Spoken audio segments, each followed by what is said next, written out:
Di dalam seorang muslim bisa terkumpul mahabbah tabi'iyah dengan benci karena Allah.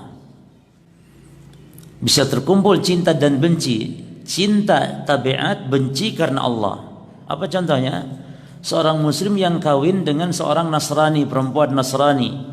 Dia cinta istrinya, tabiat, boleh.